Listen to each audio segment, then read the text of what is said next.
So hello guys, welcome back to India's best YouTube channel for IIT JEE Chemistry Advanced। और आज हम बात करेंगे एक छोटे से टॉपिक पर जो कि मुझे लगता है बहुत सारे बच्चों के मन में ये डाउट रहता है, क्योंकि ये डाउट मुझसे बहुत सारे बच्चों ने पूछा है जो मेरे से इंटरेक्ट करते हैं। तो मैं ये एक्सपेक्ट कर रहा हूँ कि ये सवाल और भी बच्चों के मन में होगा। तो चलो इसका आंसर किया जाए, समझा जाए कि इसका सही जवाब क्या है।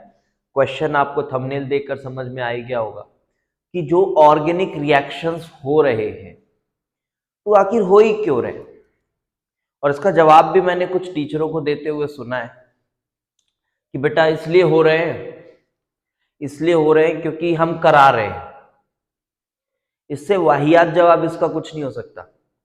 पहली बात मैं आपको बता दूं, ठीक है, मतलब एकदम नॉन प्रोफेशनल नॉन टेक्निकल सा जवाब है ये कि इसलिए हो रहा है क्योंकि हम करा रहे हैं। और इससे फिर बच्चा भी सोचता है कि यार, जो थोड़ा होशियार बच्चा होता है यार, कि ये अच्छा एक्सप्लेनेशन तो नहीं लग रहा, बट फिर भी ठीक है, अब मास्टर हमारा बोल रहा है तो मान लेते हैं, ऐसा कुछ फीलिंग आता है। चलो इसको समझते हैं कि एक्चुअल में जो ऑर्गेनिक रिएक्शन, कोई भी रिएक्शन हो रहा है वो हो क्यों रहा है। तो देखो क्या डाउट आता है मन में बच्चों की, सर देखो कभी कभी जब एनर्जी प्रोफाइल डायग्राम बनाते हैं तो कभी कभी तो ऐसा बनता है तो समझ में आता है कि हाँ सर ये तो एक्सोथर्मिक है, तो ऐसा लगता है कि हाँ पोटेंशियल एनर्जी जो हुई है, पोटेंशियल एनर्जी इसकी कम हुई है। तो क्या क्या बता देते हैं, इससे क्या जस्टिफिकेशन दे देते हैं कि यार ठीक है पोटेंशियल एनर्जी तो कम हुई है तो स्टेबिलिटी बढ़ी है, क्योंकि पोटेंशियल एनर्जी कम हुई सिस्टम की तो स्टेबिलिटी बढ़ी है। तो देखो यार स्टेबिलिटी बढ़ रही है तो इसलिए रिएक्शन हो रहा है। एक कमजोर बॉन्ड टूटा है और एक ज्यादा स्ट्रॉन्ग बॉन्ड बना है तो ज्यादा एनर्जी रिलीज हुई है, पोटेंशियल एनर्जी जो है कम हो गई। और ये कुछ हद तक समझ में भी आ जाता है कि हाँ यार सही लग रहा है।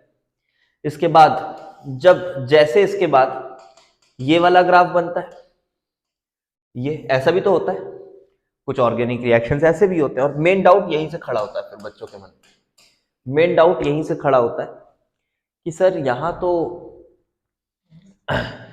पोटेंशियल एनर्जी और बढ़ गई है तो रिएक्शन हो ही क्यों रहा है, रिएक्शन क्यों हो रहा है सर, ये तो स्टेबिलिटी इसकी कम हो गई, स्टेबिलिटी कम हो गई, पोटेंशियल एनर्जी बढ़ गई, तो फिर ऑर्गेनिक रिएक्शन हो क्यों रहा है।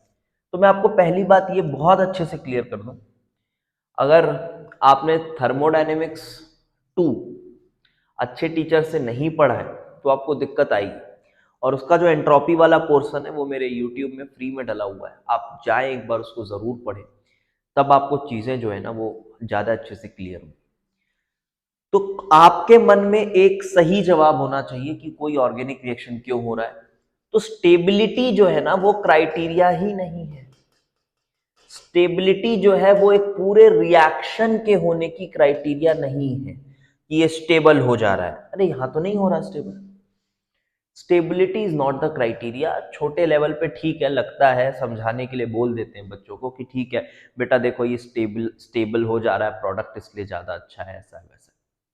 तो आपके मन में ये बात क्लियर होनी चाहिए कि for a complete reaction to proceed, stability is not the factor which governs the reaction. The only factor which governs the reaction is, और any process, is delta S total. Delta S total, this is positive. बस यही reason है कि क्यों कोई organic reaction हो रहा है, कि उस रिएक्शन के होने से यूनिवर्स की एंट्रोपी बढ़ रही है। यूनिवर्स की एंट्रोपी बढ़ रही है, बस यही रीजन है। अब देखो इस यूनिवर्स की एंट्रोपी बढ़ने का भी बहुत ही गंदे गंदे एक्सप्लेनेशंस आपको मिलेंगे, बहुत ही गंदे गंदे एक्सप्लेनेशंस आपको मिलेंगे। आपको मैं कह रहा हूं आप जाइए थोड़ा पेशेंस के साथ, मेरे 4 लेक्चर्स हैं यूट्यूब में, आप उनको अच्छे से अगर देखते हैं तो मैंने वहां पे इसका भी बहुत अच्छे से मैथमेटिकल प्रूफ बताया है। ये कोई लॉ की तरह सिर्फ नहीं लिखवा दिया है कि एंट्रोपी अगर बढ़ रही है यूनिवर्स की तब प्रोसेस स्पॉन्टेनियस होगा, इसको लॉ की तरह बस लिखवा नहीं दिया है, इसका मैथमेटिकल प्रूफ भी बताया हुआ है कि ऐसा हो क्यों रहा है, और कोई गंदे से रियल लाइफ एग्जाम्पल से भी नहीं समझाया है। ठीक है, तो अब अगली बार जब भी आप एक ऑर्गेनिक रिएक्शन पढ़ें तो रिएक्शन के पीछे ये सब ज्यादा दिमाग ना लगाएं कि ये क्यों हो रहा है। तो ठीक है, कुछ रिएक्शंस जो होते हैं, अब आपको डेल्टा एस टोटल के साथ साथ रिएक्शंस के लिए एक और क्राइटेरिया है, डेल्टा जी सिस्टम। तो डेल्टा जी सिस्टम जो है ये भी एक्चुअली ये आया तो डेल्टा एस टोटल से ही है ना। ये क्राइटेरिया कहां से आया? Minus T delta S total, ये आया तो यहीं से है ये क्राइटेरिया। तो एक्चुअली तो डेल्टा एस टोटल का पॉजिटिव होना ही डेल्टा जी सिस्टम को नेगेटिव बनाता है। एक्चुअली इसका पॉजिटिव होना ही इसको नेगेटिव बनाता है। और हम रिएक्शंस के लिए at constant temperature and pressure, at constant temperature and pressure, ध्यान रखें कांस्टेंट टेम्परेचर प्रेशर पे ही डेल्टा जी सिस्टम जो है वो स्पॉन्टिनिटी बता सकता है। तो आप ये भी बोल सकते हो कि ठीक है, इससे डेल्टा जी सिस्टम नेगेटिव है।